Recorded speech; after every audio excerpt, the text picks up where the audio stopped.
በዚህ በ21ኛው ክፍለ ዘመን ዓለማችን እያስተናገደች ካለችው አስገራሚ ክስተቶች መካከል ሰዎች በተፈጥሮ የተሰጣቸውን ገጽታ እየነሱ የተሻለ ነው ብለው ወደሚያስቡት ሁኔታ ለመቀየር የሚሄዱበትን ርቀት እናያለን። በሴቶች ላይ የተለያዩ የመዋቢያ ቁሶችን በመጠቀም ፊትን ማስዋብ ከጥንት ጀምሮ እያደገና እየተለመደ የመጣም ድርጊት ነው። ዓይንን መኳል፣ ከንፈርን ማቅለም፣ ቅንድብን ማስተካከል እያለ ሜካፕ የሚል ስያሜን ይዞ እጅግ በረቀቀ ሁኔታ በመሰራት ላይ ይገኛል። በተመሳሳይ መንገድ ሰዎች ጥቅስ፣ ስዕልና የመሳሰሉ መልእክቶችን እንደማስታወሻነት በሰውነታቸው ላይ ለማስቀረት ንቅሳትን ይነቀሳሉ። ልዩነቱ እንደ ሜካፕ በየቀኑ የሚሰሩት ወይንም የሚያጠፉት አለመሆኑ ብቻ ነው። በዛሬው ዝግጅታችን አስገራሚዎቹን የንቅሳት ታሪኮችና የተለያዩ ሀገራት ባህሎችን እናስቃኛችኋለን። ለቻናላችን አዲስና እንግዳ ከሆናችሁ ደግሞ ሰብስክራይብ እንድታደርጉን በትህትና እንጠይቃለን። ንቅሳት በጥንት ግብፃውያን በተለምዶ ሙሚ እያሉ በሚጠሯቸው በሞቱ ነገር ግን ባሉበት አቋም እንዲቆዩ በተደረጉ እንስሳትና የሰው አካላት ላይ የተለያዩ ዲዛይን ያላቸው ቅርጻ ቅርጾችን በመቅረጽ ምልክቶችን በማስቀመጥ እንደጀመሩትም ይነገራል። በፓፑዋውያን እንደዚሁም በማሌዥያውያን ጋርም የጥንት የንቅሳት ታሪክ እንደነበረም የቆዩ ምስሎቻቸው ማሳያም ናቸው። ከሌሎች ብሔረሰቦች መካከል ንቅሳት በጃፓን ህዝቦች፣ አንዳንድ የኢንዶችና የኦስትሮ-ኤዥያን የበርበር ሰዎች፣ ፉላኒ የናይጄሪያውያ ሐውሳ ህዝቦችም ንቅሳት በሰፊው ይሰሩ ነበር። ምንም እንኳን ድርጊቱ ቀደም ብሎ ይደረግ የነበረ ቢሆንም ንቅሳት ወይንም ታቶ የሚለው ቃል በ18ኛው ክፍለ ዘመን ታታው ከሚል ከፖሊኒሲያን ቃል እንደመጣና ትርጉሙም መጽሐፍ ማለት እንደሆነም ይነገራል። ከዛሬ 5200 ዓመታት በፊትም ጣሊያን እንደዚሁም ስዊዘርላንድ በሚዋሰኑበት ጀርመን አልፕስ ተራሮች ኦጂ የሚባል ስያሜ የተሰጣት የሰው ቅሪተ አካል ላይ የሰፈሩ የተለያዩ ቅርስና ይዘት ያላቸው ነጠብጣቦችና ቅርጻ ቅርጾችን እንዳገኙ አርኪኦሎጂስቶች በጽሑፍም አስፍረዋል። የኦዚቲ ደረት ላይ ያሉ ሌሎች የጂኦሜትሪክ ንቅሳቶች እንደሚጠቁሙት ንቅሳት እስከ ኒዮሊቲክ ዘመን ድረስ አንድ አይነት ስነ ስርዓት ወይንም ሃይማኖታዊ አጠቃቀም እንደነበረውም ይጠቁማሉ። ከዚህ አልፎም በተለያዩ ምክንያቶች መነቀስ በመላው አሜሪም ጭምር የተለመደ ተግባር የነበረ ሲሆን በሀገራችን ኢትዮጵያም በገጠሪቱ ክፍል እንደ ውበት መለኪያ ሴቶች በተለያየ አይነት በአንገታቸውና በእጆቻቸው ላይ ሲነቀሱ ሲያጌጡበትም ቆይቷል።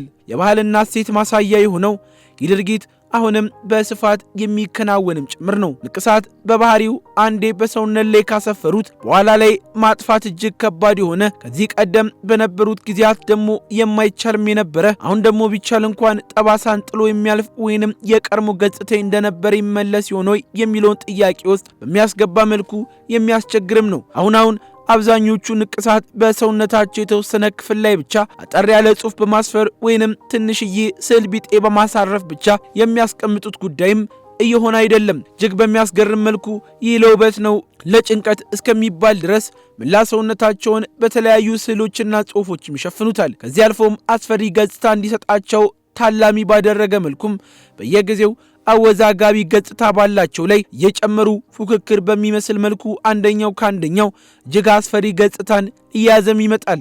ታዲያ ይህ ተግባር እውነት ለውበት ነው ወይንስ ለምን ዓላማ የሚል ጥያቄም ይነሳል። አንዳንዶች የሚወዷቸውን እንስሶች ቀለም፣ አቋም መያዝ ፈልገው እንደሆነም ይናገራሉ። ሌሎች ደግሞ ያላቸውን ገጽታ ባለመውደድ እየቀየሩት አዳዲስ ነገር እየጨመሩበት ከጊዜ ወደ ጊዜ አሁን ወዳሉበት ደረጃ እንደደረሱም የሚናገሩ ሲሆን መነጋገሪያ አጀንዳ መሆን በመፈለግም ወደዚህ ተግባር የሚገቡ ሰዎች ቁጥራቸው ቀላል የሚባልም አይደለም። ታዲያ ይህንን ለማድረግ ሰዎች ገና በልጅነታቸው ንቅሳትን የሚጀምሩና ከፍተኛ ፍላጎት እንዳላቸው የሚናገሩም ሲሆን በዚህ ሂደት ጊዜ ጎልተው ሊታዩ የሚችሉና አስገራሚ ከ200 ከዛም በላይ የሚሆኑ ንቅሳቶችን በሰውነታቸው ላይ ሊያሳርፉም ይችላሉ። በዚህ መልኩ ለመታየት በየጊዜው በሚያደርጉት ንቅሳት እጅግ በጣም ብዙ ዶላሮችን እንደሚያጠፉ የሚናገሩም ሲሆን ከጭንቅላታቸው ጀምሮ በመላ ሰውነታቸው ላይ በንቅሳት ላይ ንቅሳትን ሲጨምሩ እየኖሩ አሁን ድረስ እንዲህ ያለው ገጽታ በሰውነታቸው ላይ ይሰጣሉ። አንዳንዶች ባደረጉት ነገር እጅግ በጣም ተጸጽቻለሁ የሚሉ ሲሆን በአሁን ጊዜ ግን የራስን ቀለም በመግለጽ የተለመደ እንደሆነ በዚህ ልክ መሆን እንዳልነበረበትም ብዙዎች የሚያነሱትም ጉዳይ ነው። ታዲያ ይህን ለማድረግ ከባድ የሆነ የሌዘር ቀዶ ሕክምና በማድረግ 12 ወራት ከዚያ በላይ የሚያሳልፉ ብዙ በንቅሳት ላይ ያሉ ሰዎች እንዳሉ የሚገኙ ሲሆን ንቅሳት በደንብ እንደሚደበዝዝ በሐኪሞች የሚነገር ቢሆንም ይህንን ለማጥፋት ግን እጅጉን ከባድ እንደሆነ ብዙዎችም ይናገራሉ። ሰዎች በሕይወታቸው የተለያየ ስሜት ውስጥ ያልፋሉ። ታዲያ በጊዜ ሂደትና ትንተና የወሰኑት ዛሬ ልክ መስሏቸው ላይታይ እንደሚችልም ያነሳሉ።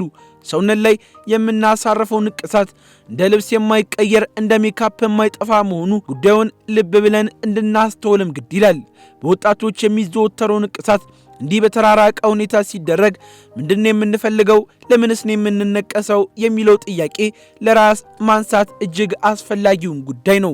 በዛሬው ዝግጅታችን እጅግ ጥሩ መልካም የአገር ባህል ያላቸው ንቅሳቶች እንዳሉ ሁሉ ሰዎች ራሳቸውን ከጭንቀትና ከሌሎች አላስፈላጊ ተግባሮች ለማዳን ወይንም ደግሞ ንቅሳትን በሰውነታቸው ላይ በማድረግ አላስፈላጊ ገጽታን እንዲይዙ የሚያደርጋቸው ታሪክም እጅግ አላስፈላጊ ነውና ይቆጠቡ ዘንድም ለማሳሰብም ጭምር ነው።